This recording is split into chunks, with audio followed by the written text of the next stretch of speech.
Hi, everyone. Welcome to the fourth lecture in this 23-24 Stadssalon Urbain series. My name is Stefanie van de Voorde. I'm affiliated to the Vrije Universiteit Brussel, Department of Architectural Engineering, and I'm hosting this series this year. And I'm actually absolutely thrilled to introduce the fourth speaker of this series today to you, Professor Tom Leslie from University of Illinois, to have him with us today. Because actually his work truly encapsulates what this lecture series is all about for me. Delving into the historical layers of the built environment and seeing how that we can unravel societal, cultural, political, economical, and many other things from how this built environment is constructed. So describing your entire very impressive career in just a few minutes, I will not even start. That's simply impossible. I will highlight a few things of it. So you first spent 7 years with Norman Foster as an architect and then moved to academia, teaching building design, history, sciences, and so on in many different universities across the States, Europe, and Australia. You have won a number of awards, including, and I have to read this because I didn't memorize it, the Booth Family Rome Prize Fellow in Historic Preservation at the American Academy in Rome in 2013-14. And then another one in 2018, a fellowship in the American Institute of Architects for your significant contribution to architectural education and research. So that in itself would be indeed enough, but I still want to highlight a few other things, especially in relation to what you've done in the field of construction history, because that is where I know you from. You were one of the driving forces in the organization of the 5th International Conference on Construction History in Chicago, already 9 years ago now already. And then also a lot of the research you did in the field, of course. Because the way you practice it really shows for me how relevant and how interesting the field of construction history is. You demonstrate that it's not just about the act of building, that it's not just about construction techniques or knowledge that is developed and disseminated and so on, but that it really reflects the building culture, broader societal developments, and how it all these social, economical, cultural, political things, how they all entangle within these built objects. And I want to highlight one paper in particular, and that is a paper on gyproc. Gyproc, okay, very commonplace, banal material, you might say, but there's actually a very interesting story to it. You demonstrate how it really profoundly impacted industrialization of construction materials, how building codes were adapted, how it initiated an evolution from building codes as a model to performance standards and so on. And then the subtitle to that paper, Gypsum, no, I have to read it. Yeah, Gypsum's Wallboard's Uneasy History. The uneasy part is, of course, that a lot of craftsmanship and traditional knowledge and techniques were threatened by it, and with it, the livelihood of thousands of people, actually. So gyproc, as a very banal material, has this entire interesting story behind it that you, demonstrate quite nicely. I'm sorry, I have to catch my breath because I have a cold and I just, I don't feel that I'm up to speaking for an audience right now, but still, I'm very happy to do that. Okay, so you've did a lot of work on very interesting topics, Louis Kahn, Pierluigi Nervi, and we're very happy to have the grandson of Pierluigi Nervi here as well, so very welcome to you as well. And of course, Chicago skyscrapers. You did a book on the first generation of Chicago skyscrapers 10 years ago. And some of the students here know that very well because I use that as the base for one of the chapters in my course. And then recently, this is the second book that you published on it, from the interwar period to the 1980s. And here the subtitle, I think, is really intriguing. How technology, politics, finance, and race reshape the city. And again, it shows how many different things are woven together in this story. And today your lecture as well has this very intriguing subtitle, so I think you will again show that multifaceted, multidimensional narrative of construction history. So please extend me in inviting Tom Leslie to the stage to hear about this lecture. The floor is yours.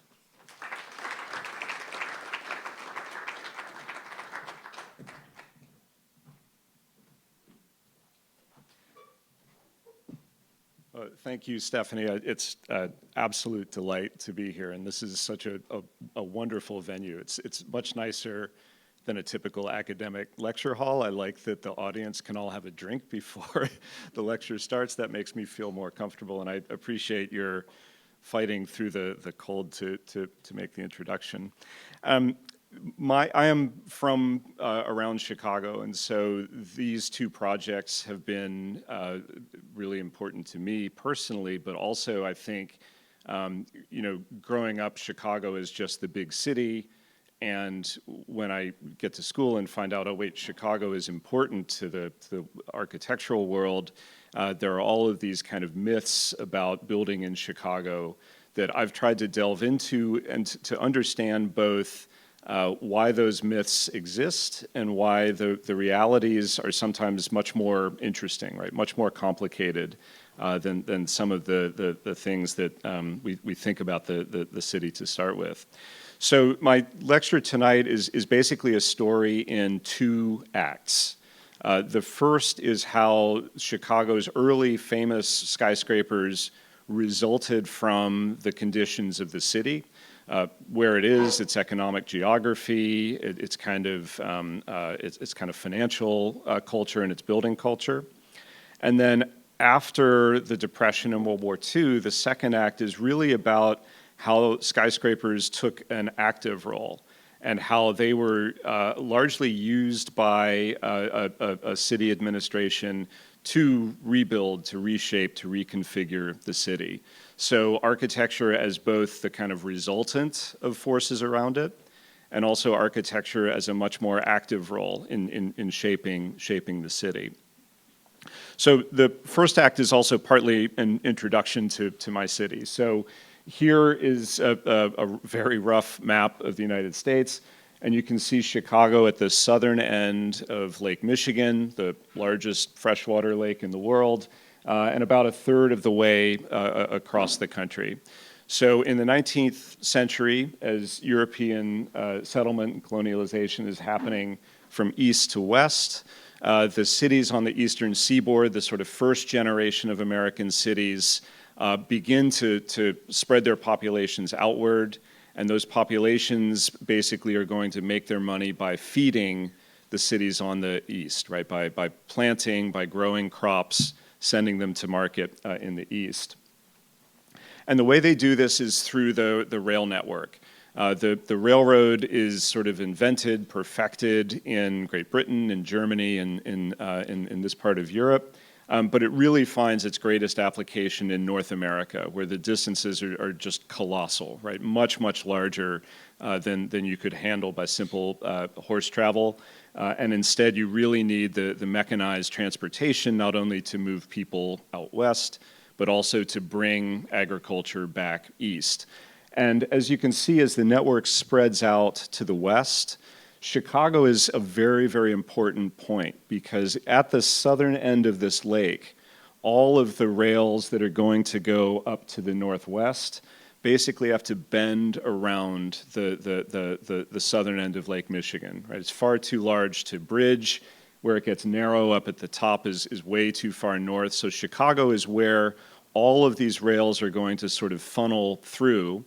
And it's also where the two networks sort of interface. There is a network that's built through the 1850s that gets people from the eastern seaboard to Chicago. And then after 1850, there is a separate network that extends from Chicago out west.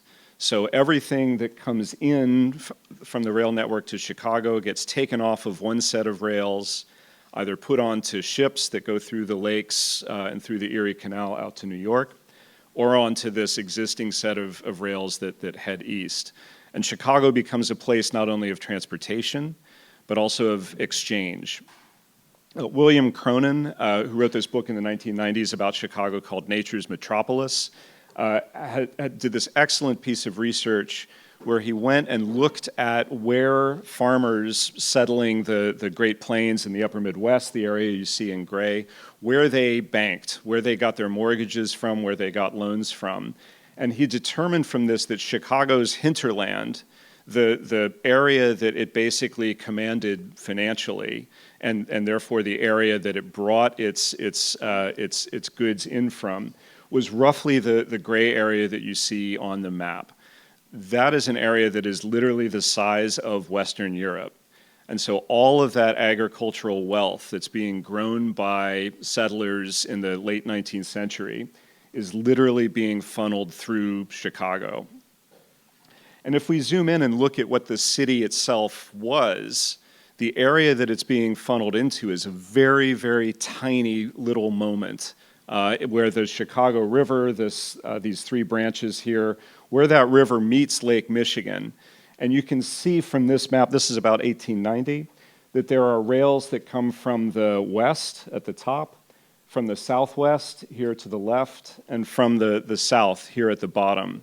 Those are bringing all of that agricultural wealth in the form of corn, in the form of grains, rye, in the form of cattle and pigs into the city. And they're putting it onto ships that are lining the Chicago River. Not a big river, but one that becomes very crowded, becomes one of the largest ports actually in the United States in the 19th century. And those are then being shipped out east. Now, there's a problem here, right, which is that when all of those goods arrive by train, it's not necessarily the case that there will be a boat or a train right then to take the goods away. So if you look closely, you can see that the river is lined with warehouses, and in particular, it's lined with grain elevators. These very, very tall silos, I think of them as Chicago's first skyscrapers, that hold on to millions of bushels of grain waiting for boats to come and take them out east. So this is really what Chicago looked like. This is what the river looked like in the 1880s. This is one of these, like, remember this view? We'll come back to the river periodically, and you'll see that it changes dramatically. But in the 1880s especially, it's an awful place. The city really turns its back on the river because this is all about warehousing, it's all about shipping, it's all about sewage. This is where Chicago dumps all of its raw sewage.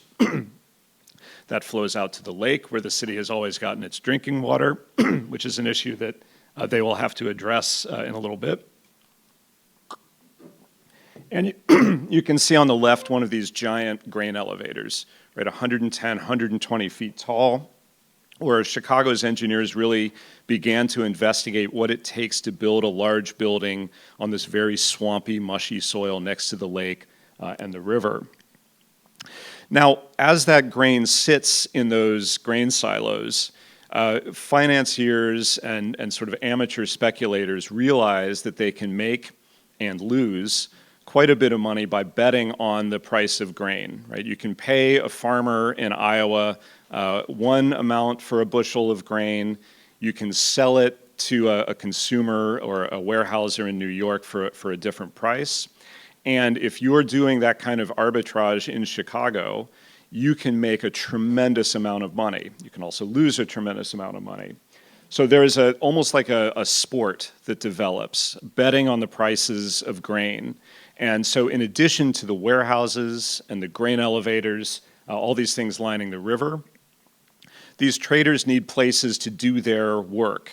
And it's the 1880s. There's no easy way to communicate with people who are far distant. You can use a telegraph, but that isn't a particularly great way to conduct business. So it's very important that all of these speculators are within a close proximity to one another, that they can do their business really one-to-one.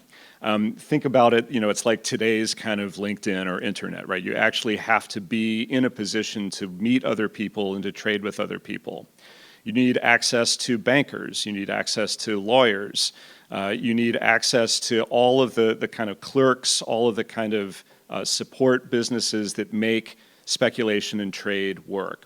So you start to see office buildings crop up, and the Loop, because it's hemmed in by the river and all of these railroads, has a very limited supply of land. If you're across half a mile of railroad tracks, or if you have to walk across a bridge that maybe opens or closes, you're not really in the Loop. You're not really in the downtown area. So the land becomes very valuable. You have to be within this sort of square mile, and builders begin to realize that they have to stack floors on top of one another to accommodate the number of people who want offices in the downtown district. Now that's relatively easy to do by the 1870s.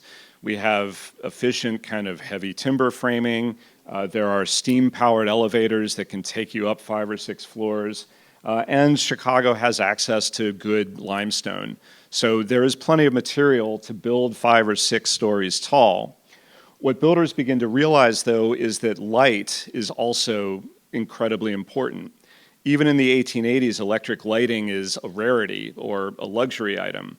So all of these offices where speculators are working, or bookkeepers or lawyers, all of them have to have windows that bring daylight in through the building's facades. Brick is not a great structural material for that because it's not particularly efficient. It takes a lot of brick to hold up 5 stories of load. So architects and builders begin to realize that cast iron is a way around that. And you can see on the right, these are surviving buildings from the 1880s, where the builders first built brick facades, bearing brick facades, so holding the floors up, and then later came back in, took out the first floor of brick and replaced the brick with cast iron. And you can see the results. The openings are much, much larger. You can bring in much more daylight. In this case, that means that the retail operations on that first floor can display their goods much more easily. But you can imagine that cast iron, as it might sort of crawl up the building, would also let you have larger windows that would bring in more light. The light would come further back into the offices, and you'd be able to build deeper floor plates. So in the 1850s and 1860s, when Chicago real estate really begins to take off, cast iron becomes an incredibly popular building material. It's expensive. At first, it has to be imported from New York, but eventually there's a kind of industry that develops in Chicago that makes its own cast iron. In 1871, there is a fire. This is maybe one of the things that Chicago is most famous for, right? The whole city burns down, essentially, in 1871. And even these cast iron buildings fall victim to the flames. Cast iron is very strong, but it's also vulnerable to heat. And when you get the heat of a building fire around cast iron, the iron softens, right? It begins to melt and eventually fails.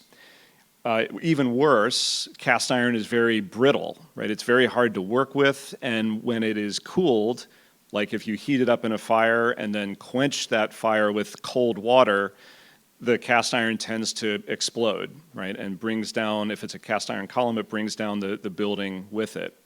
So on the left, a photograph of the immediate post-fire wreckage. You can see that the building in the foreground was a cast iron building, right? Those are iron columns and girders that are sticking up out of the rubble. Cast iron was just as vulnerable to flames and to heat as timber was. And Chicago learned this lesson slowly. It took another fire in 1874 before the city council finally said, okay, we can't build with light timber downtown, but we also can't build with unprotected cast iron. For a while, the city develops its own structural brick industry and finds ways using hydraulic presses that squeeze the water out of clay before it's made into fired brick, find ways to make the brick stronger. Stronger brick takes up less space, which leaves more space for bigger windows. What some call the city's first skyscraper in 1885 by Daniel Burnham and his partner John Root is the Montauk Block. This was the first 10-story building in Chicago. There's a great newspaper report that says this is just a terrible thing. It casts a shadow over the entire city, but it's such a bizarre building. Chicago will never see anything like this again, right? There'll never be another 10-story building in Chicago. The Montauk was destroyed in 1900, and there is a 65-story tower on its site right now, right? So can't always believe what you read. More to the point, though, builders come back to iron, but they come back to iron that is protected or that works with clay in one form or another. In some cases, there are fireproofing jackets of terracotta that insulate the columns and girders from the heat of a fire. In other cases, like this building, the Home Insurance Building, sometimes called the first true skyscraper because it has an iron frame.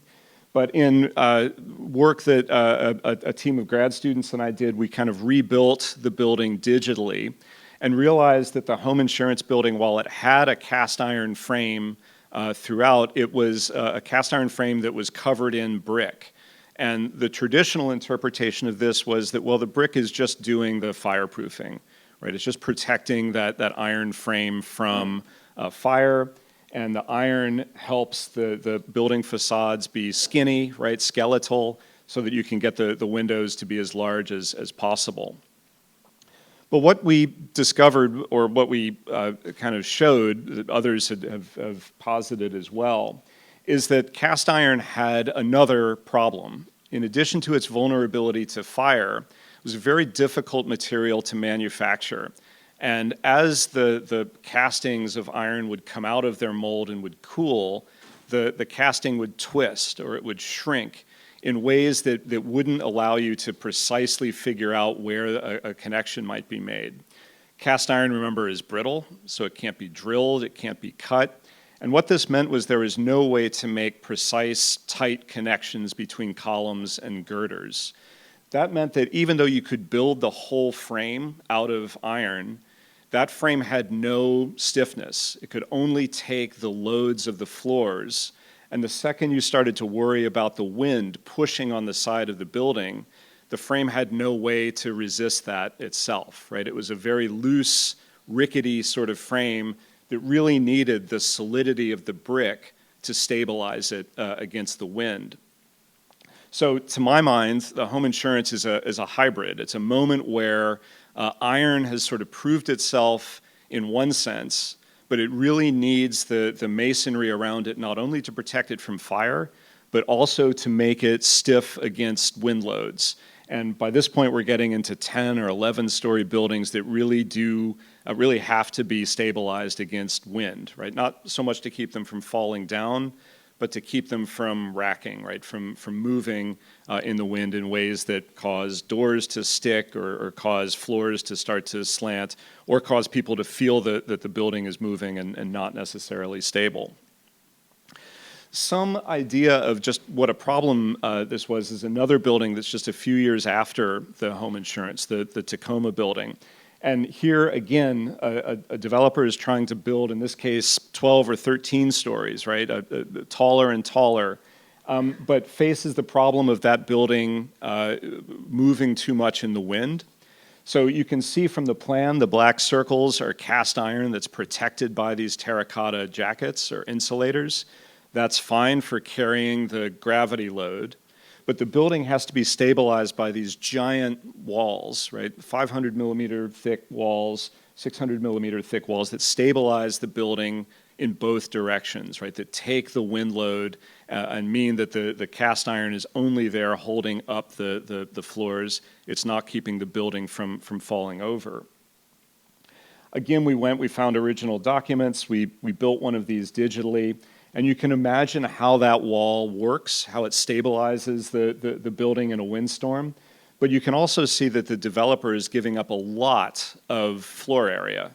And that, of course, is one of the goals, right? You want to be able to rent as much floor area as you can.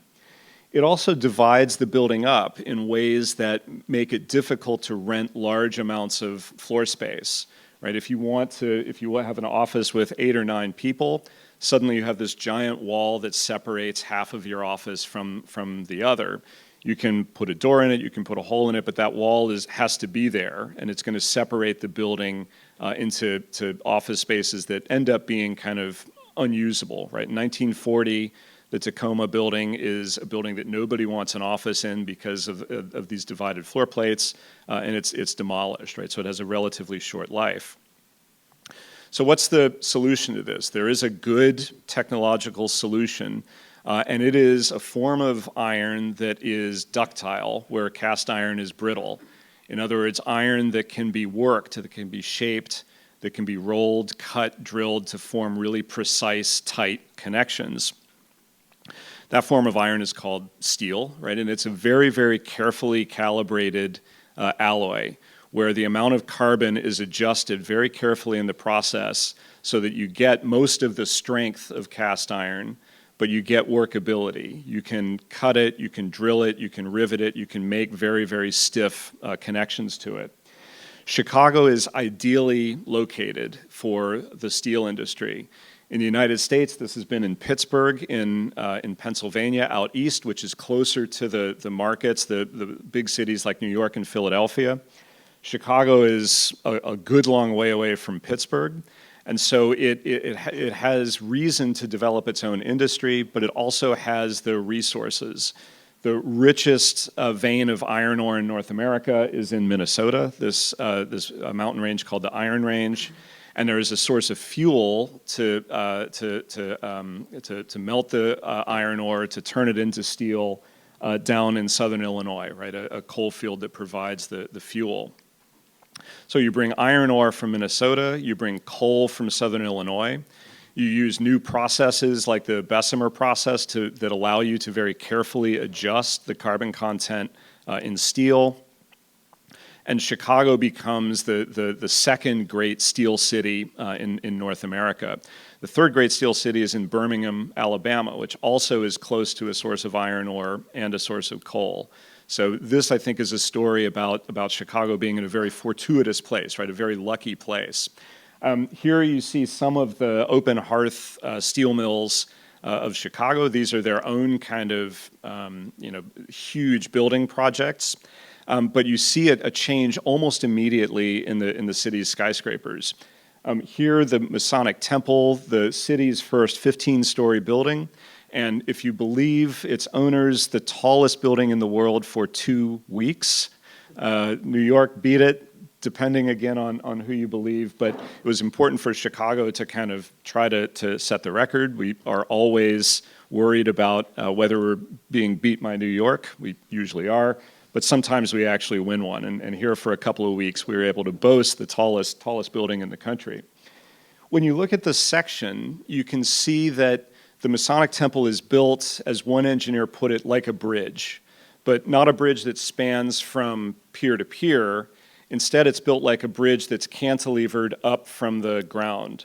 And the trusses that you see there are designed to take the place of those thick brick walls in the Tacoma. They are there to steady the building against wind. And they're doing it now not with very thick 600 mil walls. They're doing it with very, very thin steel rods that don't take up much space. They make you think a little bit about where you put doors or where you can put openings, but they allow for much more flexibility, and they are much more efficient in the amount of floor space that they actually take up.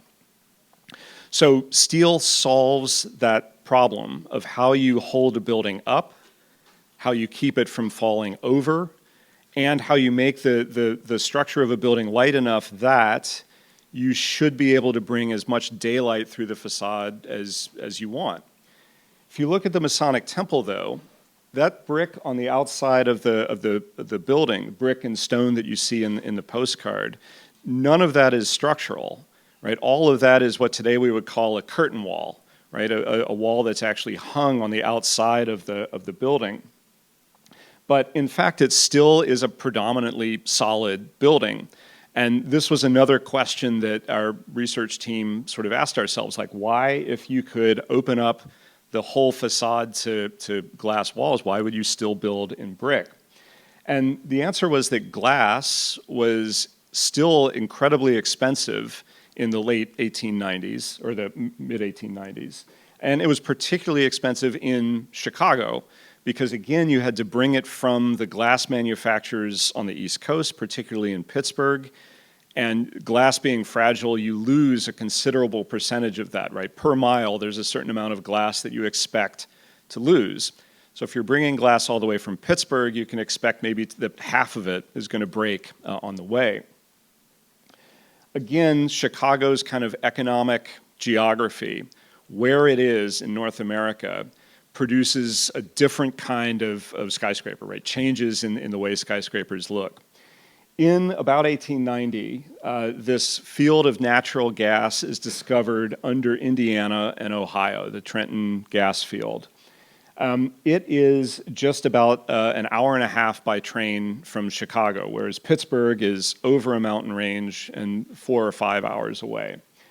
A bunch of entrepreneurs from the Pittsburgh glass industry very quickly realized that they can use that gas to make glass, right? In the same way that steel makers are using coal from Southern Illinois to make steel, the fuel that's available in Indiana allows glass makers to make glass in close proximity to Chicago. These entrepreneurs build the largest plate glass factory in the world. It beats a factory in France, so this is not just like a record for the Chicago area. It's an achievement for the United States, which we're also at this point like very nervous about, right?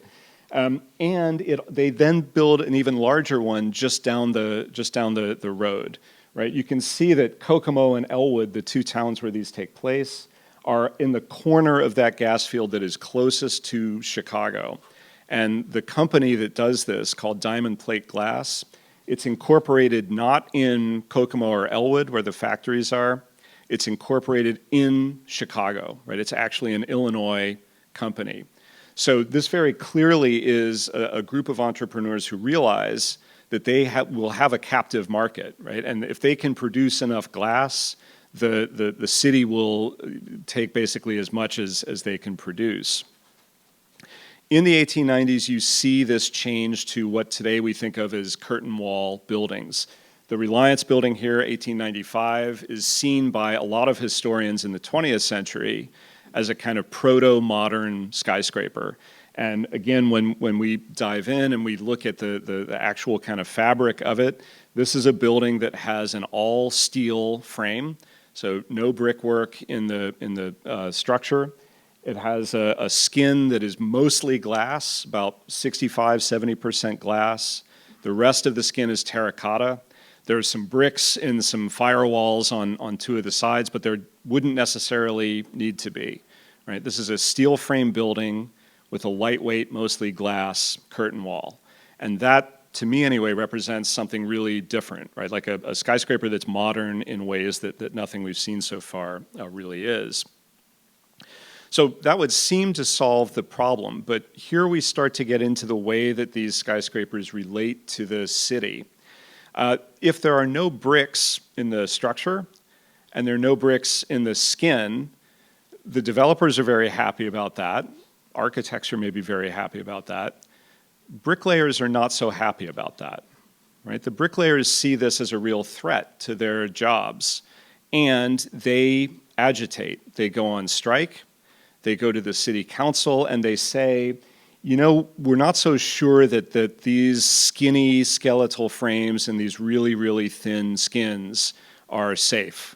We think these buildings might be vulnerable to fire. Spoiler alert, they are not. But we think you should pass legislation that requires much bulkier insulation around the steelwork. If you're going to use terracotta, if you're going to use steel, it should be the same dimensions as the brick that we would ordinarily use to fireproof it. The Chicago City Council, being very amenable, passes legislation exactly like that. And the buildings that occur after that code passes are recognizably different.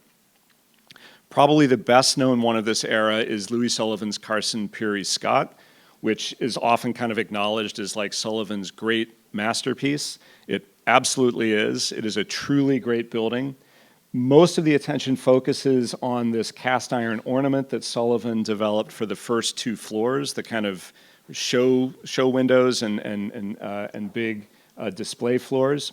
But if you look above those 2 floors, that frame is almost exactly the bricklayer's code, right? It is a 12-inch brick jacket around a steel frame. And what Sullivan has realized is that instead of putting a skin on the outside of the building, it's easier to just fill that space with as much glass as you can, right? To jacket the frame according to the code, and then to simply fill the leftover space with windows to bring in the daylight. There are also provisions in the code that require an upstand wall from the floor made out of solid brick to prevent fire from spreading like out one window and into the next, right? It's called a spandrel wall. Bricklayers are very happy about that too, right? Lots of brick still has to be in the building.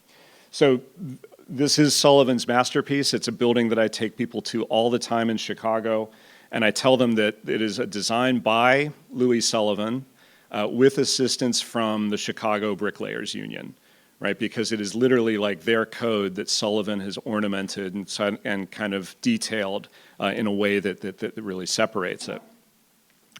There are a couple of things that happened right around this time that changed the city's real estate market. One of them is that the city sort of gets wise to the fact that the Chicago River is emptying into the lake, and that we are taking our drinking water from the lake and getting sick, right? That there are cholera outbreaks, there are typhoid outbreaks, and the city decides to do something about this. Maybe you could stop polluting the river, but instead the city decides that what they'll do is they'll build a 20-mile canal that will actually reverse the flow of the Chicago River, right? So that instead of the river draining into the lake will now drain into the river.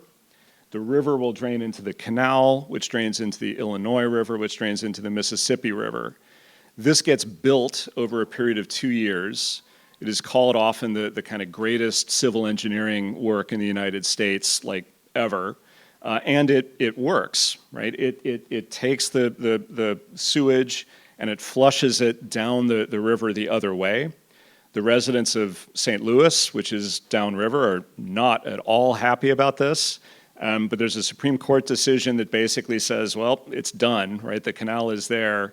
St. Louis is just going to have to kind of live with it, which they do to this day. But the other thing that happens is that while they're digging this canal, they also move the harbor from the river to a location down at the southern end of the city. They take all of the warehouses, all of the docks off of the river, and instead they build where all of these warehouses were this promenade based on Parisian boulevards, very, very loosely, called Wacker Drive. In other words, they take what had been the worst real estate in the city and they suddenly turn it into the best. And it means that there are a couple of blocks deep along the river that now suddenly are the kind of hottest real estate market in Chicago. The developers community pushes to change the zoning code, right? The shape of the buildings now allows for what are called spires. So you can see that all of these buildings have kind of flat tops, like the buildings we've just looked at. But now it's legal to build a spire, a church spire, on top of that. And you can see various ways that those are accommodated. This is also the kind of greatest period of economic growth in the city, the so-called Roaring 20s. Chicago's economy booms sort of harder than anywhere else's, and it also crashes harder than any other city in the country. In the 1929 stock market crash, Chicago has overbuilt, and it suddenly finds itself with skyscrapers that are vacant, right? As companies go bankrupt, the buildings empty out, and there's no way to either rent them out or eventually to maintain them. A number of the buildings that we've looked at already don't survive the Depression. There's no operating budget to keep them going. They're either torn down or they're replaced with what are called taxpayers, right? Just 1 or 2 story buildings designed to just pay the property taxes. The last kind of building of the first book, the first act, is this building, the Field building, which is built by a retail family, the Marshall Field family, not because they expect to rent the building out.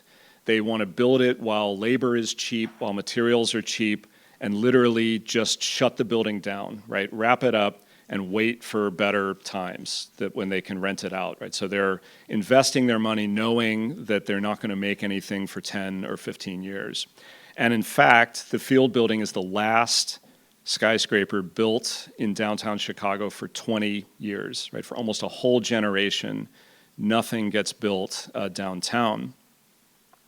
This is a long, fallow period, right? You can imagine, like, if you spend half of your career as an architect and you've timed it wrong, you could spend half your career basically not building almost anything, right? That there is so little work. This is the era when there's an article in a New York magazine called The Second City, which basically a reporter goes to Chicago and says that the city is dead, right? It's emptied out. This was the liveliest, the most economically successful city in the country, all of this agricultural wealth, all of this money being made, and it's over, right? The city is just completely dead. It being New York, he basically says, we don't have to worry about, Chicago being a rival to us anymore. We still think of it, we still call ourselves the second city, right? We have a kind of chip on our shoulder, like, yeah, well, we sort of came back. But it is a really, really hard period. And it's a period that represents an almost complete break. Post-war Chicago, when the city comes back, right, there is this sort of mythology that it is largely due to a couple of very key figures, right, like heroic architectural figures. Mies van der Rohe, an emigre from Germany, comes to the city in 1937. He originally comes to America thinking that he is going to be the chair of Harvard, most prestigious university in the country. He shows up in Boston and finds that Walter Gropius has beaten him to the punch there. On a train trip to see a potential job site, some former students meet him when he's changing trains in Chicago and literally convince him to stay in the city, that there's enough of kind of Germanic culture in Chicago, that it's a kind of, rough and tumble, working man's sort of city that Mies, with a background from a stonemason's family, would be comfortable in. And Mies stays. He becomes chair at Illinois Institute of Technology. And as we'll see, of course, he designs some of these iconic skyscrapers that really become symbols for the city. The other two figures who are often talked about are an architect and engineer who work for Skidmore, Owings & Merrill. Bruce Graham and Fazlur Khan. Graham is the architect, Khan is the engineer. And they have this particularly productive relationship, right? A sort of textbook case of a designer and an engineer working together, and as we'll see, producing, again, like completely iconic buildings. I would throw into this kind of heroic narrative one more character, and that's Richard J. Daley, who is elected mayor of Chicago in 1955. He is both the biggest booster a city could ask for, right? He genuinely believes in Chicago. He genuinely wants it to come back. And he is also the most scheming politician you can imagine, right? He becomes mayor because he is the clerk of the Democratic Party of the county that Chicago is in, which means he basically gets to pick who runs for mayor. And the clerk's job is to look at the candidates, decide who the best one is, and say, okay, that's the one we're going to back. Daley decides that it's going to be him, right? And not only that, when he wins, he keeps that job. So he gets to pick who runs for city council. So imagine you're a city councilman in Chicago, right? You have your job basically because the mayor has picked you. The mayor comes to you and says, I have an idea that I need your vote on. Do you say no? You do not say no, right? Daley amasses this power, and it's utterly transparent. There are all sorts of newspaper articles about how brazen this is, how kind of unethical it is, and Daley does not care. He's going to use that power to rebuild the city, And he is going to use skyscrapers almost as game pieces, right, to help him achieve his goals. Now, to be fair, there's a lot that happens before 1955 that is important. One of the key factors in the way Chicago develops and the way Chicago is today is the so-called Great Migration that happens in two waves in the 1920s and then again in the 1940s and 50s. This is a migration of black residents from the South. I think we can call them refugees from the South, from the so-called Jim Crow South, who are fleeing not only kind of economic discrimination, but often outright violence, right? Outright racial violence. And they come to the cities, the kind of industrial cities in the Midwest, Chicago, Detroit, in addition to places like New York, in huge numbers. Chicago, which needs as much labor as it can get, does its best to accommodate them with public housing. So on the left, you see row houses, the Cabrini row homes that are designed by an architect named Henry Holzman, a former automobile executive who comes into architecture and wants to apply techniques of automotive production to construction. On the right, you see an early project by SOM for public housing using concrete framing. These early projects are actually quite successful. Progressive architecture writes a whole issue about how well Chicago is handling its public housing crisis. There are also efforts at private housing, developer housing. Mies van der Rohe's first skyscraper that he designs is for a developer named Herbert Greenwald, who comes out of the University of Chicago and wants to build middle-class housing that will keep people in the city, right, that will fight suburbanization. Promontory Apartments, concrete framed building, often seen as kind of a very tentative step by Mies van der Rohe. But this is built under the Bricklayers Code. The code has not moved on since 1890. Some ways it has, but it still has requirements for bricklaying. And in particular, this building is often thought of as like, oh, Mies just wasn't brave enough yet to do a glass curtain wall. But the glass curtain wall was illegal in 1949. And so what you see here is literally a brick spandrel wall, the same requirement for a brick spandrel wall that defined Carson's, here being interpreted by Mies. That code changes in 1950.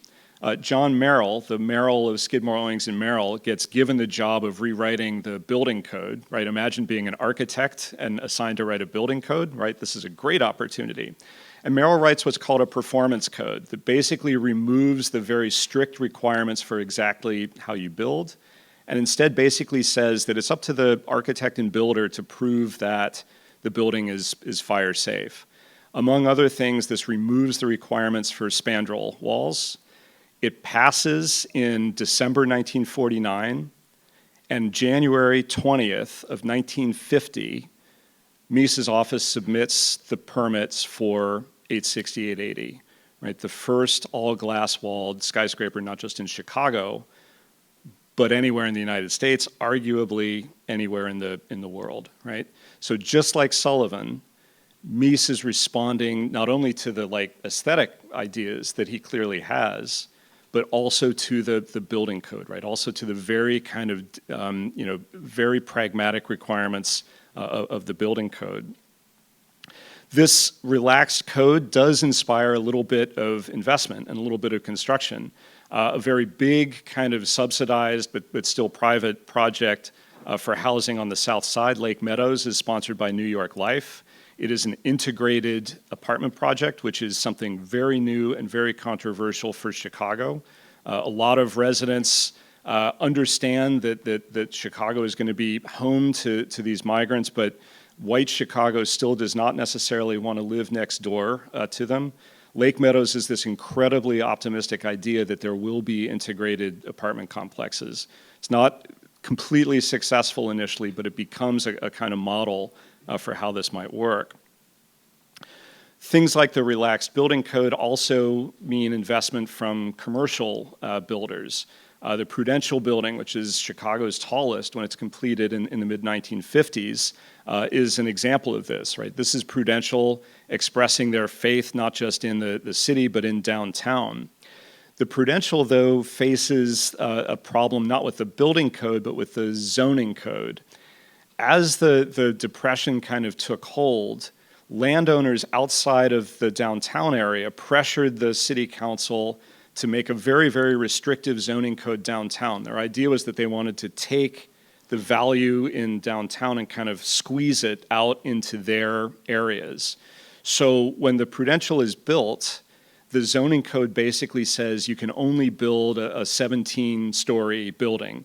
It's a volume code, so you take the amount of area that you have, the size of the lot you have, you multiply it by 144, and that gives you the cubic meterage that you can build. Prudential, to build this big, has to buy air rights from 6 blocks around it. In other words, they need to go to these owners and say, we want to literally buy the right to build tall from you and put it on top of our lot. Right? They managed to do it, but there are not many companies that have that kind of money. There are not that many landowners in the loop willing to give up the space above them for this sort of thing at any price. Inland Steel, which is SOM's first commercial skyscraper, SOM Chicago's first commercial skyscraper. This is often thought of as one of the finest kind of post-war skyscrapers in the country. Absolutely true. But it's also an example of just how restrictive the code was. Inland Steel is 17 stories, and this was the tallest building they could build on that lot, right? So that is restrictive in a way that doesn't matter much if the economy is not doing so well. But as we'll see, it matters a lot if you're in a hotter economy. Okay, Daley is elected in 1955. And one of the first things he does is he takes the city's business community, some of his hand-picked city councilors and city staff, and he flies them to Pittsburgh and Detroit to look at urban renewal projects that are going on in those two cities. Daley's point is, it's not that we're not competing with New York anymore, it's that Detroit and Pittsburgh are doing things better than us, and we need a plan for how to transform the city. When they come back, all of those business leaders form what's called the Central Area Committee, and they produce a document called the Central Area Plan. And this is literally the blueprint for how Daley wants to rebuild the city. Here on the right, you can see that part of the plan is this radical new idea about how the city is going to interface with the lake. But you can see in the background that the city is full of high-rises, right? Absolutely packed with skyscrapers. And skyscrapers are going to be the tool that Daley and the Central Area Committee want to use to reshape the city. They're very frank about how they're going to do this. They are going to, first of all, have the government itself invest downtown. The city, state, and federal governments are all going to build government centers that are high-rises, that will keep a working population in the center of the city. They're also going to build housing, not in the Loop. The downtown areas of Chicago is called the Loop, but more in the surrounding areas, right, within walking or driving distance, so that secretaries, managers, even executives can walk or drive to their offices very easily, right? That is going to nourish the Loop with a population. And then finally, they're going to have transportation investment that's going to bring people in. If you choose to live in the suburbs, fine, you're still going to work downtown. So to me, the greatest example of this is what the city does itself. This is the Civic Center that Daley commissions in 1961. It's built in 1965. And this takes all of the city staff from all over the city and brings them downtown, right? Puts them right next to the small 1910 City Hall that's right next door. You can see that it is in a Misesian style, right? It's not by Mies, but it's one of Mies's best buildings is the way people refer to it. It was done by a disciple named Jacques Bronson. And in addition to the kind of building itself, this plaza in front becomes the city's kind of front door. right? This is where the city commissions Pablo Picasso to do this gigantic sculpture. When the city council finds out that Picasso was once a member of the French Communist Party, there is actually a city council resolution to melt the whole statue. This is America in the 50s. But this is the city saying, look, we are investing in downtown. Companies should invest in downtown as well. The federal government does the same thing. They tear down an obsolete post office building, and they commission Mies himself to do what's called the Federal Center, a new post office, a new courthouse, and a new office building. They follow suit. They hire Alexander Calder to do the flamingo, the orange sculpture that you see in its plaza. This investment is one half, basically, of how the city is going to reinvest in downtown or make people reinvest in downtown. The other way they're going to do this is really clever.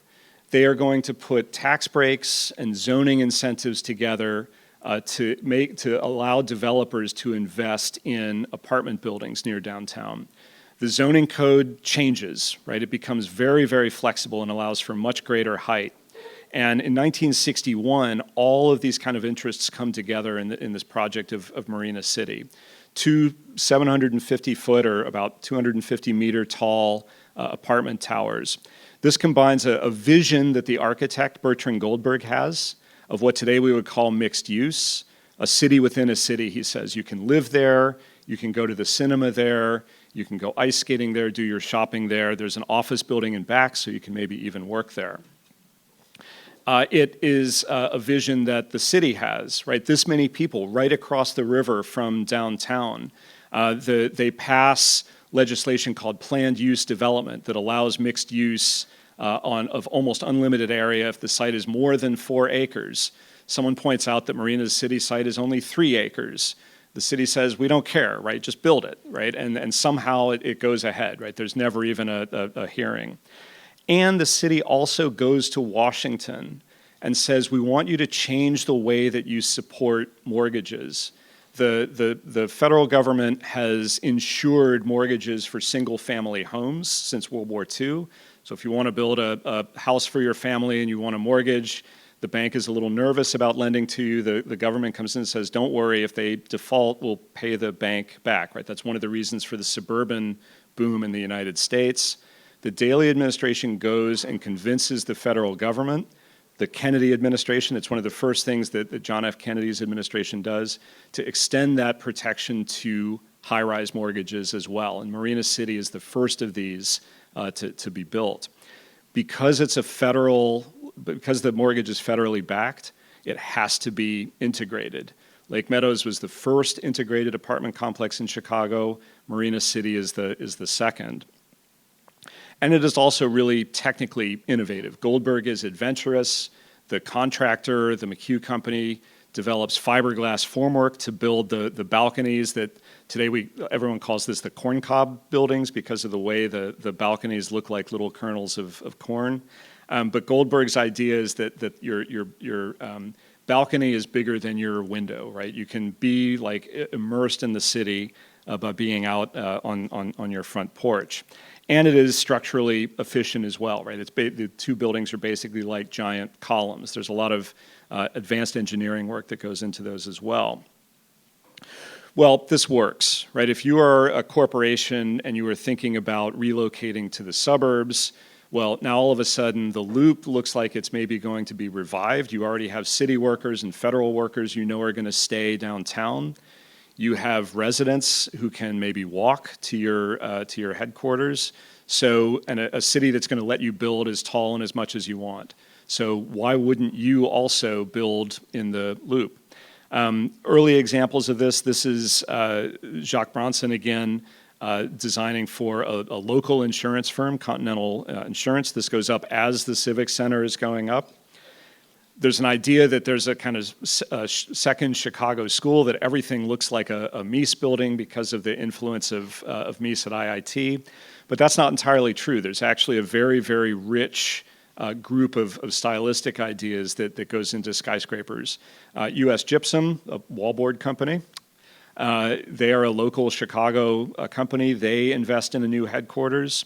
A New York insurance firm called Equitable builds a giant skyscraper right on the river. Other insurance firms like Blue Cross Blue Shield do the same.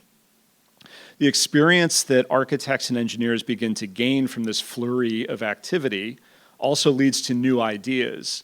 And one of the kind of great contributions that Chicago makes to skyscraper construction is this new idea called the tube structure. Fazlur Khan is generally credited with this. It comes from a lot of different sources, but it really does seem to crystallize around a couple of projects that Khan and Graham do in the 1960s. One of them is this concrete office tower for Brunswick, which is a recreational sports company. What Khan realizes is that if you take all of the structure and kind of push it out to the exterior, you're basically designing a giant column, right? And having all of that material on the exterior makes that column particularly good against wind. So Brunswick clears out most of the structure to the outside. There are engineering articles that call this the return of the bearing wall, right? The death of the curtain wall. We've gotten away from exterior walls that hold the building up, and now suddenly this engineer is saying that's actually the most efficient way to build. That requires very stiff joints between these little tiny columns on the outside and the girders, but it proves to be really an effective way to do this. The two greatest of these, the ones that maybe Chicago is best known for, come about at the end of the decade. One of these insurance companies wants to invest in both corporate offices and apartments. The John Hancock Company comes to SOM and says, we want to build two towers. As Graham and Khan are looking at how to arrange these two towers on this small site, Graham gets frustrated and literally picks up the apartment tower, which has to have a skinnier floor plate, right? We want more windows per square foot in an apartment, fewer in an office. Graham picks up the apartment tower, puts it on top, and says that's the only solution. And Khan, so the legend goes, says, well, that's perfect, right? We'll actually, instead of having the tower step out, we'll taper it, right? He actually says, like the Eiffel Tower. So the Hancock building will have a wide footprint at the base. There'll be offices that, as they get up to about the 40th floor, the offices get a little bit too shallow, and then the program shifts. And you have apartments that are maybe a little bit too deep, but then they taper to kind of the perfect depth by the time they get up to the 90th or 95th floor. Khan designs a tube structure for this, so most of the steel is on the outside, and he uses the truss idea from the Masonic Temple, right? An idea that at this point is 70 years old, to make what he calls a trussed tube. So this is like a railroad bridge sticking up from the ground, but hollow inside. And it proves to be the most efficient skyscraper ever built. If you take the pounds of steel and divide it by the number of square feet you have in the building, it's the lightest building ever built at that scale. What really seals the deal, or they realize it makes the most sense, is as the tower comes down to the ground and gets too deep for offices, it ends up being the perfect dimension for parking, right, for 2 rows of parking. And so there's a little 6-story ramp that lets you drive into the first 10 or 15 floors and park your car. Below that, there's a department store, which needs even wider floor plates. So the Hancock is kind of a perfect solution, and it is this absolute icon, right? You can point to everything about the Hancock and say, oh, there's a perfectly good technical reason for it, right? Either wind engineering or programmatic depth. But the solution is so clear that it becomes this building that's instantly recognizable, right? I think when people look at the Hancock, they feel like they understand it in ways that they maybe don't understand other skyscrapers. And so here, coming at the loop from the north on the lake, that's the way the city kind of announces itself now. A few years later, when Sears, a very large retailer that's based in Chicago, decides that they are going to move downtown, they're in the western part of the city, they want to move their headquarters downtown. This is the biggest possible win for Daley. Sears wants to build 1 million square feet for itself and then rent out 3 million square feet. So this is going to be obviously the largest project in the city. They go to SOM, and SOM says, well, we've solved it, right? Like, we're just going to build the Hancock again because that's the most effective, most efficient way to build a tower. And Sears actually says, we don't want that because we want something that's distinctive, right? The iconic nature of the Hancock is actually a problem. You need to do something different. And so what Kahn does, and I've always wondered if this was sort of ironic, right, is he goes back and he designs a moment frame, right? The stiffest possible, heaviest possible steel construction you could possibly design. And Sears is 9 of these moment frame tubes that are tied together that brace one another. And you can see, looking at the construction photo, that there is just a tremendous amount of steel making the building work. But it gets Sears what they want. They get 75-foot spans in there, or 25-meter spans in their part of the building. And as the tubes drop off as you go up, the rental floors for a while have 8 corner offices, right? A cruciform plan. The corner offices are always the most expensive, and Sears gets to rent 8 of those out per floor. Sears, as the saying goes, is famous for being big. It's about 150 feet taller than the Hancock. Sears is famous for being big. The Hancock is famous for being good, right? And I think that those two sort of tell you something both about Chicago's ambition, but also about how the kind of quantitative achievement is often very different than the qualitative one. There are a number of kind of variations on this, and one of my favorite ones is a concrete residential tower that's built a little bit east of the downtown area, heading out toward the lake. Lake Point Tower by 2 young Mies disciples, built in 1969. And you can see that Schuppert and Heinrich, these two, were very, very clever about maximizing the views, right? The angles of the tower mean that no one's ever looking into anyone else's apartment, but maximizing that perimeter. And then also the expensive part of a curtain wall is the corner, right, where you have a 90-degree junction between one plane of glass and aluminum and another. And they figure out a way to do this without a corner, right? So it's one consistent detail that just wraps around the whole building. And this often gets compared to an early 1920s scheme by Mies. Schuppert and Heinrich say, "Oh, no, we had nothing to do with Mies. We just like the look of the curtain wall." It's very clearly, right, a sort of homage to Mies. And the story that I most love about this is that they were so young that when the project went in for permitting, the city pointed out that neither of them had their license yet. And the licensing exam at the time was given 1 week a year, and it was coming up sort of a month from then. And George Shipwright would love to tell the story about cramming for the exam, right? Studying for the exam, knowing that he had to pass or the project wouldn't get built, right? So like imagine the pressure, and also imagine like someone who is about 25 years old designing a building that's become one of the most visible in Chicago. Just to conclude, skyscrapers didn't always work. The public housing that started off in such a promising way in Chicago ended up becoming a real symbol of the city's kind of shortcomings, both as it related to race, but also as it related to the way that the city governed itself.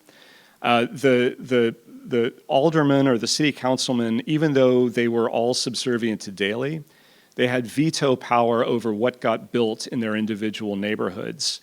And as public housing began to get built, the white neighborhoods almost universally vetoed any public housing that would be built outside of the so-called Black Belt, right, where black residents already lived. So the public housing ended up being super concentrated, right? And very much like the initial loop towers, when you have not a lot of land and you have a lot of demand, you have to go up. That works great if you're designing offices. It proved not to work if you're designing for families, right? Particularly families who are traumatized, who are coming often without the resources that were necessary to find your footing in a city. And if skyscrapers kind of intensified the wealth and power of the loop, they also intensified the economic and social problems of the so-called Black Belt neighborhoods, right, that were already being discriminated against. The skyscrapers that formed the kind of second generation of the Chicago Housing Authority housing were literally some of the worst places to live in the United States. And in the early 2000s, finally, after 30 or 40 years, first of all, the United States Supreme Court found in favor of tenants who said that the skyscrapers themselves were discriminatory, right, that they concentrated poverty so much. So Chicago is actually forbidden from building skyscrapers for its public housing in the late 1960s. By the 2000s, these projects were so bad that they were almost universally demolished. The promise was that sort of low-rise housing would take over.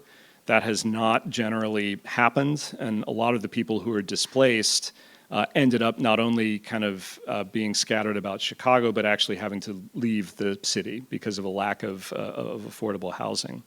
So just to say that while skyscrapers were successful in a lot of ways in achieving some of Daley's aims, while it's not a zero-sum game, there was certainly a balance, right? And not everyone in Chicago benefited from them.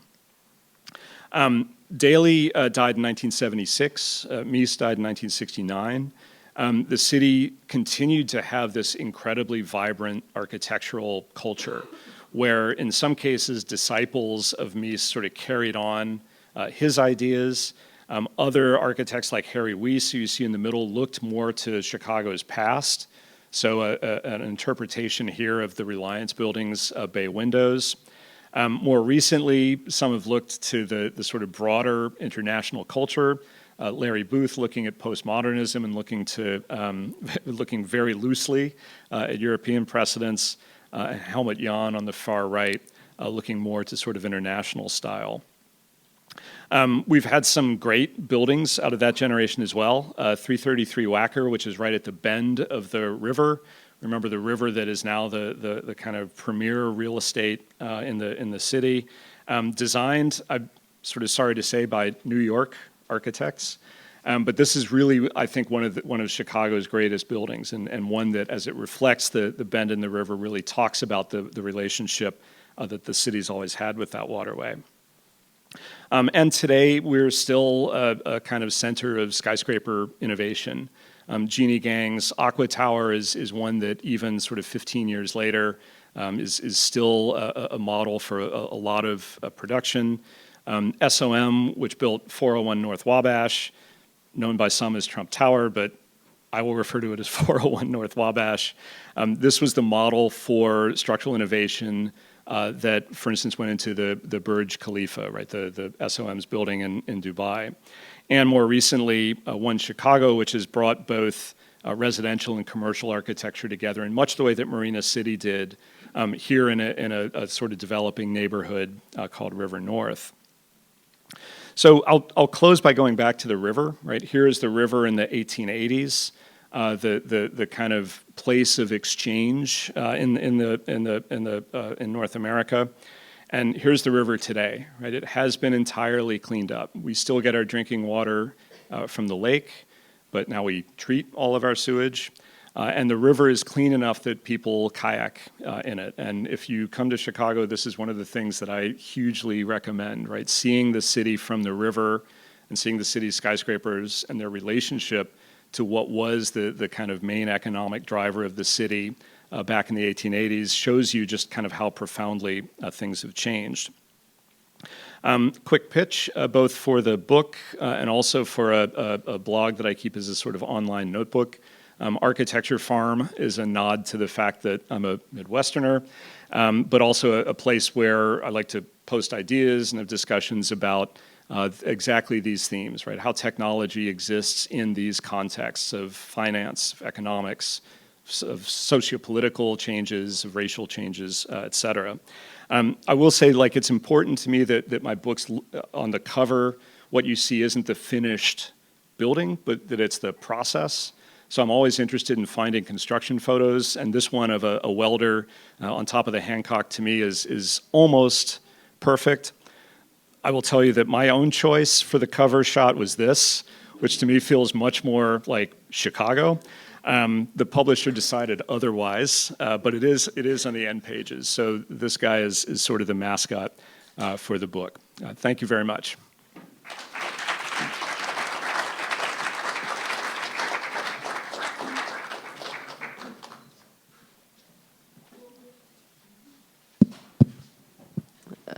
Before we all want to have a beer, I'm guessing there might be some questions.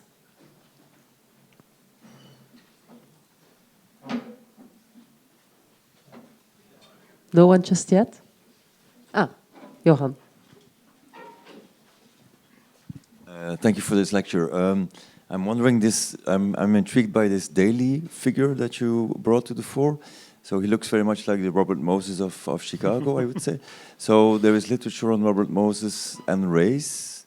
Could you say something about how Daley looked at racial relationships? Yeah, that's a great comparison. I think that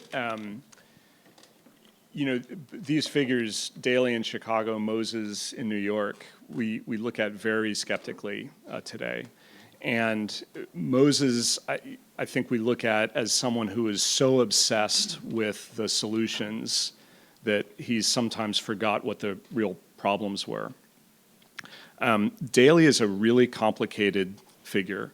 I went into this thinking that, oh, well, he's the Robert Moses, right? He's the villain of the story, this is easy. And it's not quite that easy. I won't pretend that Daley was the most enlightened person on the planet, or that by today's standards he would be a viable politician. But he was absolutely concerned with the well-being of the city as a whole. And in his early years, he was very concerned about the way that the public housing problem was going. He went to Washington to try to plead for more money so that the city could build what were called, I can't recall the term now, but to spread public housing out, right, beyond the middle. He also essentially instigated the 1968 riots at the Democratic Convention. He also, believed in the city and believed that he could help, resurrect it, which he largely did. So I have a very, very complicated understanding of him. There will be moments when I'm reading original material and I think, oh yeah, this guy is just off the charts, terrible. And then you'll see something that he did, or you'll read about interactions that he had with black churchgoers on the South Side, and you'll realize that that he did care, and that he was interested in everybody in Chicago, being lifted up. Also true to say, though, that he was interested in the black community because they voted, and there were a lot of them, and he needed the votes. So to me, I sometimes wonder whether we should think this about Moses too, that we fall into these very, very easy generalizations, and people, particularly someone like Daley, is much more complicated than that. Where I've come around to is that the housing crisis, if you blame Daley for what happened during his administration in public housing, you're letting us, meaning white Chicago, off the hook, because you're putting all your blame on one figure. And the reason that all went so bad was not Daley's decision. He was basically, or the city was basically channeling what honestly white Chicago felt at the time, and that's a much harder thing to understand and to come to grips with.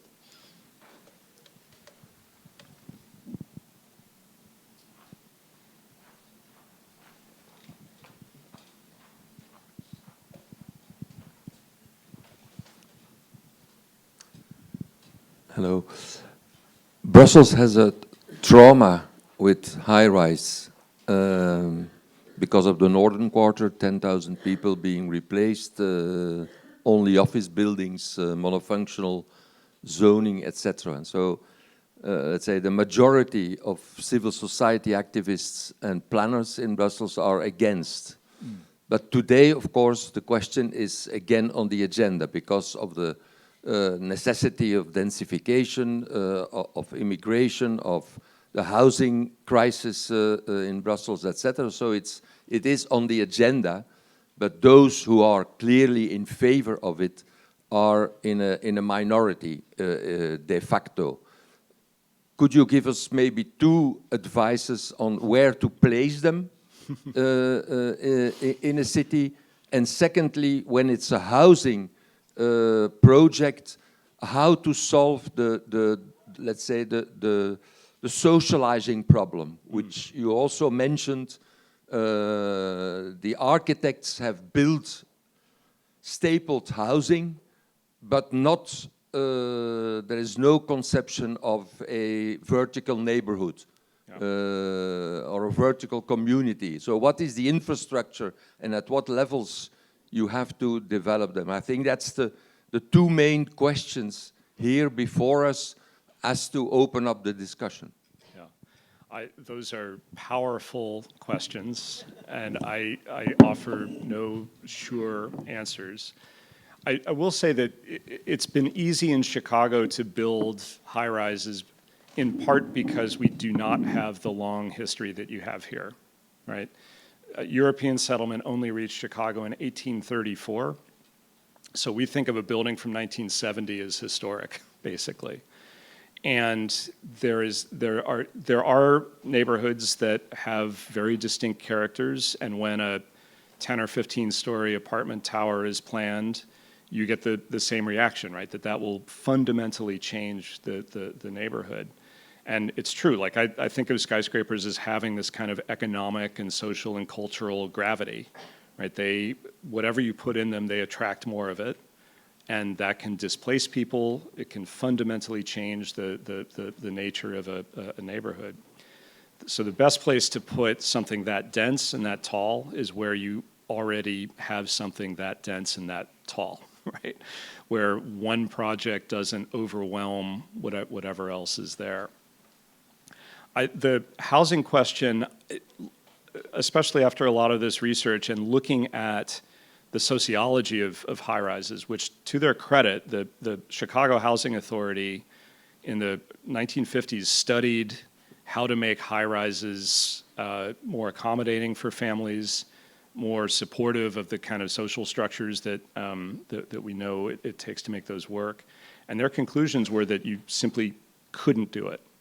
That the need for children to have grass and lots of room to run around, the need for adults to, if not being right there, to at least be able to see and connect with them was really fundamental. And the whole idea of a vertical neighborhood, the CHA knew in 1955 would not work.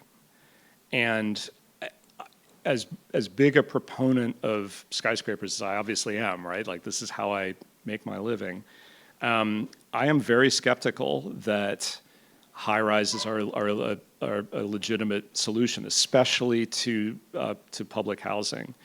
Where we've had success in Chicago is in kind of mid-rises, right? 5 to 7 stories, where you spread out a bit, where you incorporate mixed use, where you don't have to necessarily get into an elevator to do your shopping or to take your kids to the playground.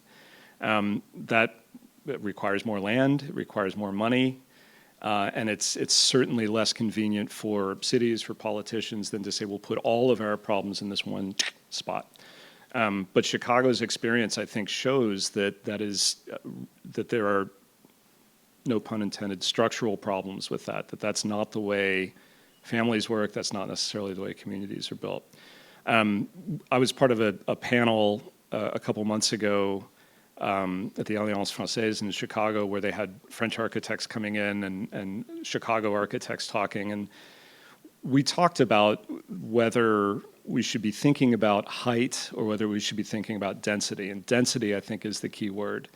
If we can make dense neighborhoods without tall neighborhoods, that's clearly best for families. It's clearly best for kids. The problem is finding the resources to build that way, because it does take more. It requires more land, it requires more money. And as with so many other things, it ends up not being a design question so much as a political question. So. How long do you think after the drop in price of glass, which would have made glass facades feasible, how long did this brick lobby manage to hold up their actual arrival on the market? How long did? How long did it take? Oh. Between the fall of the price of glass to make a full glass facade feasible, and the end of the building code, which was the brick lobby, if I've understood correctly. And if I can ask one extra question, do you think the high rises at the south end of Grant Park and the south of the Loop, is that a trend that's going to carry on? I just noticed them last time I was there. So Yeah, two good questions. They clearly could have built technically they could have built an all glass facade right away in the 1890s. Glass was cheap enough. There's one of my best days as a researcher was finding a newspaper article where an architect said, plate glass today is cheaper than bricks, and so we're going to build with as much glass as we can. And I just thought, that's the thesis statement, right? That is so clear. So technically they could have.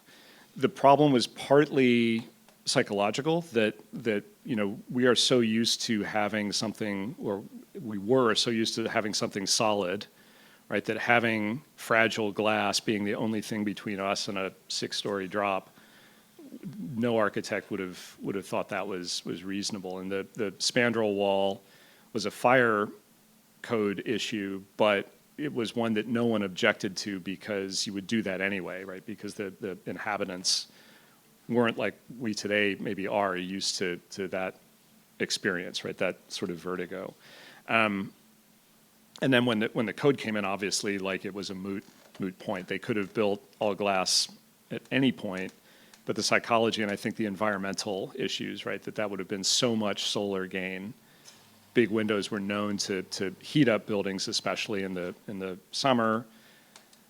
And in the 1890s, that's all single glazed windows, so it's not insulated in any way. So the environmental issues, I think, would also have been would have kept it from happening, even though it was economically feasible. Yeah, the towers at the end of Grant Park, I think, are not great. To me, they really represent this sort of the commodity curtain wall that is now kind of everywhere. And there are a couple of isolated buildings that I think are pretty good, but that all happened so fast. And these were railroad tracks that were abandoned, and it took 20 years or so to put the real estate deal together, but finally this huge parcel of land was divided up into 5 or 6 different projects that all went to market rate housing. And the projects that went in there had to go up very fast, and so I think there was an effort more to just get things done. And there wasn't a thought necessarily about how all of that was going to come together, not only as a neighborhood. There's a string of parks in the middle that work reasonably well, but certainly nobody thought about what the impact on the visual impact on the park was. Always good to see more housing downtown, so I tend to keep my mouth shut, but I think they could have done better design-wise. I also have a question, actually. I was intrigued by the building regulations by Merrill. I'm wondering, how did he get the job? Did he solicit for it? And then afterwards, how did he make use of it himself? Is there a clear abuse or misuse or whatever? I don't know. How did John Merrill get the job of rewriting the code?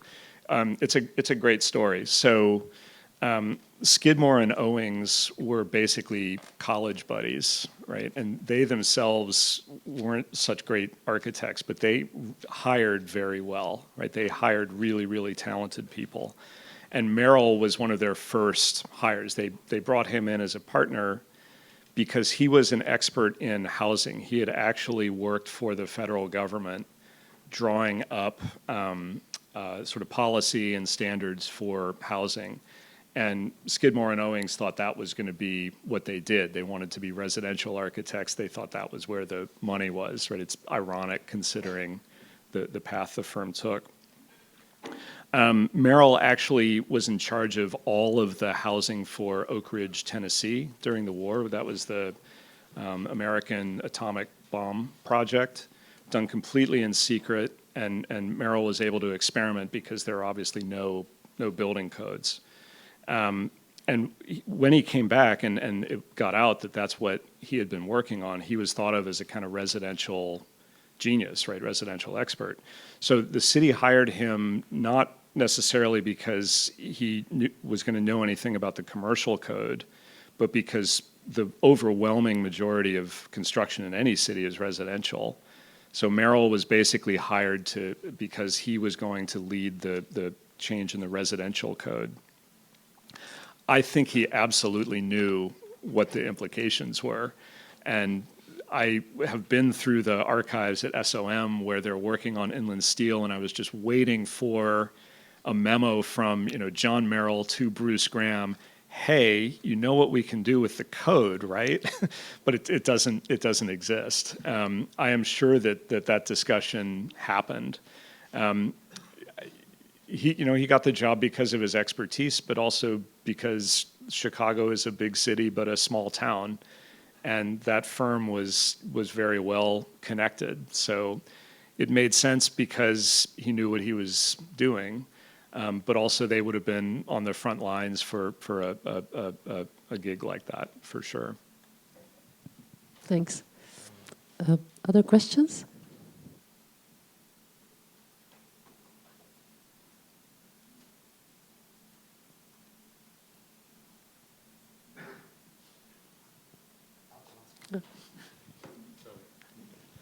I don't know if you've been to see the what was the Banque Lambert, so the ING now, so SOM as well, Bunshaft.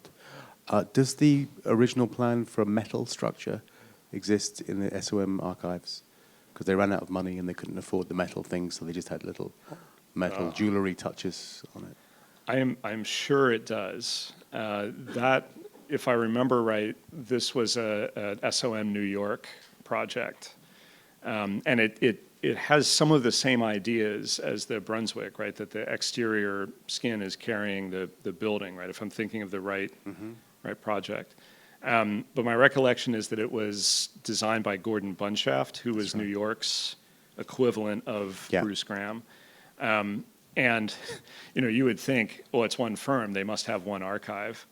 But the New York and Chicago offices of SOM in particular are, very much their own distinct entities. So I've always been curious about the genesis of that building, and I think I knew that there was a steel scheme to it. Yeah. I've never looked into it, except to say that almost at the same time, Bunshaft did a sort of version of that in Des Moines, a city in Iowa that was very near to where I taught for years, that has exactly the same idea, except that instead of the sort of joinery and the open skin, the two side walls are solid concrete. And it is like as bold a statement about structures as you can imagine. I've often thought that those two buildings are kind of variations on a theme. So it would be interesting to see what the steel scheme would have looked like. I'd imagined it as a kind of inland steel for Brussels. Sorry? I'd imagined it as a kind of inland steel, but for Brussels, because it was opposite the palace, so it had to look a bit like jewellery. Yeah, I suppose. Worth a trip to New York, probably, to look in the archives. Okay, sounds you amazing. have to go there, right? Okay, thanks. Yeah.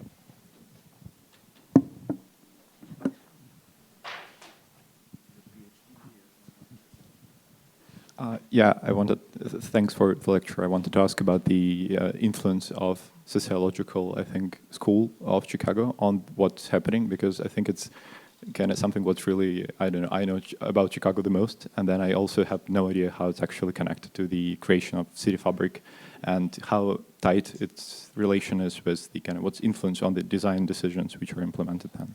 On the On the design of Yeah. sociological school, which I suppose should have a strong influence on the design of what's happening. Yeah, there are a number of Chicago schools, right? There's a Chicago School of Architecture and a Chicago School of Economics, and the sociological Chicago School is one I have to admit I'm not terribly familiar with, but I do know that the city absolutely worked with sociologists in the early days of the public housing to try to figure out what it would take, right? So some of these early projects, they're only 5 or 7 stories, but even so, they have these gallery balconies, right, that are designed to be wide enough to function like sidewalks, so that a kid can play on them while someone is watching from the kitchen.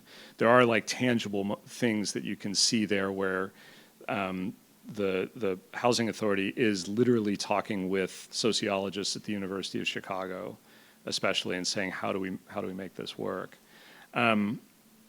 There's another great example later, one of the few high-rise public housing towers that was successful, designed by Bertrand Goldberg, who had just done Marina City.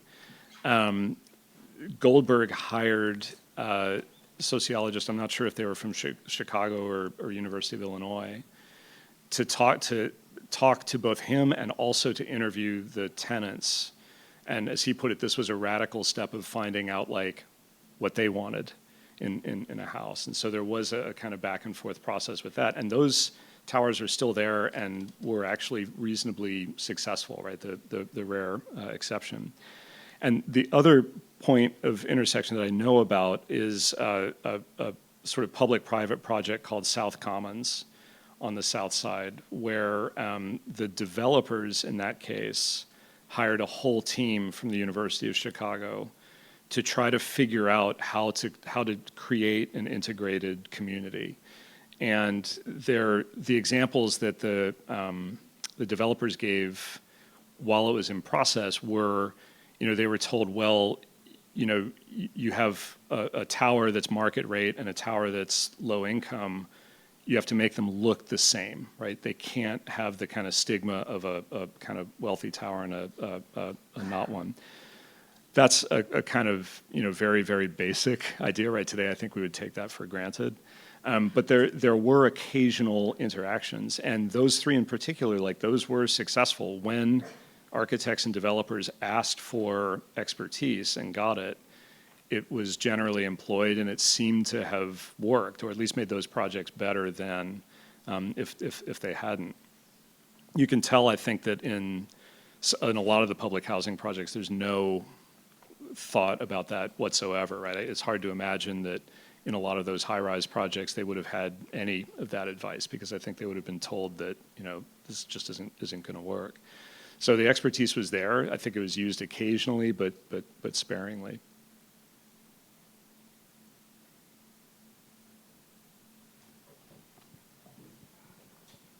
Other questions? Well, I actually have another one, if I may. About those 2 buildings looking the same, I was thinking also about the Monadnock building that was built in 2 consecutive periods. You can see it on the outside that technology has evolved. And is that were Chicago architects deliberately seeking to indeed show how revolutionary maybe a small detail or something else in the context has impacted how the built environment looked like? They want to play that out in a way. Yeah, that is a great question, right? I think Chicago's reputation is one of its reputations for architecture is that its architects are interested in expressing, right, or showing to you, like, here's how the building works, or here's what it's made of.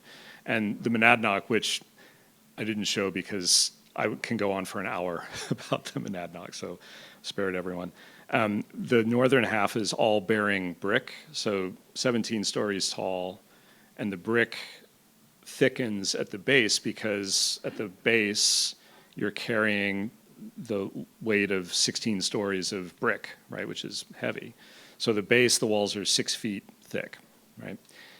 When they expanded it, they did an all steel frame, and so the walls are essentially curtain walls, and the first floor has these giant glass windows, right? And it's all retail on the first floor, so that clearly works better. And that's the kind of textbook example, right, of why the switch from brick to steel.